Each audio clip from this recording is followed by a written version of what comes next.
रामायण काल के समय जब जनकपुर में सीता स्वयंवर के लिए प्रभु श्री राम ने शिव जी का धनुष विखंडित किया तो परशुराम जी आग बबूला हो वायु मार्ग से जनकपुर पहुंचे थे, जहां शिव धनुष टूटने से काफी आक्रोशित परशुराम से लक्ष्मण का कठोर संवाद हुआ। फिर प्रभु श्री राम के हस्तक्षेप के बाद परशुराम जी जनकपुर से लौटते समय रात्रि होने पर उत्तर प्रदेश के देवभूमि कहे जाने वाले देवरिया जनपद के सलेमपुर तहसील क्षेत्र के दक्षिण दिशा में स्थित सोहनाग में घना जंगल को देख विश्राम के लिए रुके। यह स्थान परशुराम जी को रमणीय लगा तो कुछ दिन यहाँ रह तप भी किया, जिसका पौराणिक महत्व है। इस स्थान को लोग परशुराम धाम कहते हैं। लोग बताते हैं कि कई सौ वर्ष पूर्व नेपाल के राजा सोहन तीर्थाटन को निकले थे। उन्होंने इसी स्थान पर विश्राम किया था। सरोवर के पानी से शरीर स्पर्श हुआ तो उनका कुष्ठ रोग समाप्त हो गया, जिससे वो अचंभित हो गए। उन्होंने सोचा जरूर यहाँ किसी बड़े महापुरुष और तपस्वी ने तप किया है।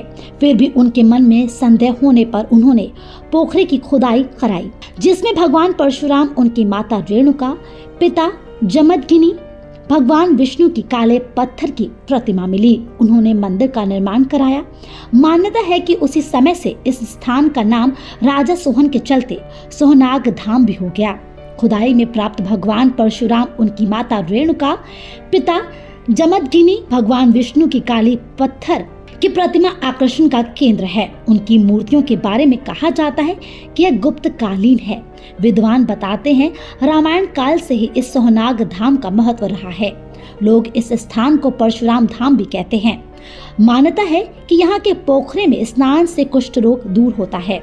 दूर दूर से लोग पहुंच अपने कष्ट निवारण के लिए मंदिर से सटे जंगल और सरोवर में स्नान और पूजा अर्चना करते हैं।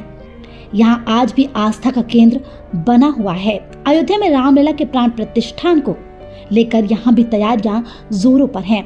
लोग यहाँ साफ सफाई कर भजन कीर्तन और सीताराम और भगवान परशुराम के नारे लगा रहे हैं। यूं ही भारत को कृषि मुनियों का देश नहीं कहा जाता है, जिसमें देवभूमि देवरिया का अलग ही स्थान है। यहाँ की धरती मिट्टी को तपस्वियों ने अपनी तपस्या से चार्ज कर और ऊर्जावान बना दिया है। आइए आपको सुनवाते हैं समाज सेवी विपिन सिंह ने परशुराम धाम पर क्या कुछ कहा। भगवान परशुराम जब जनकपुर से अयोध्या के लिए चले तो सलेमपुर के पास सोहनाग धाम में आकर के यही सोहनाग में विश्राम किए। रात्रि विश्राम यही उनका हुआ।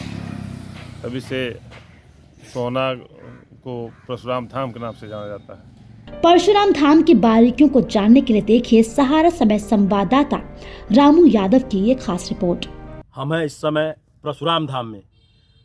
त्रेता युग में जब भगवान श्री राम ने शिव धनुष तोड़ा था, उस समय परशुराम जी वायु मार्ग से वहाँ पहुँचे थे। वहाँ से वापस आते समय यहीं परशुराम धाम में रुककर तपस्या की थी।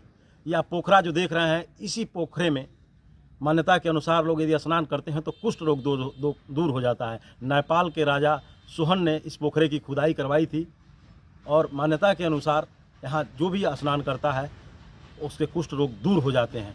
आज भी यहाँ आस्था का सैलाब जुड़ा हुआ है। ये रामायण काल से जुड़ी हुई जगह है परशुराम धाम। फिलहाल इस वीडियो में इतना ही। वीडियो पर आपकी क्या राय है? अपनी राय हमें कमेंट कर जरूर बताएं। इसी तरह की खबरों के लिए देखते रहें सहारा समय यूपी उत्तराखंड।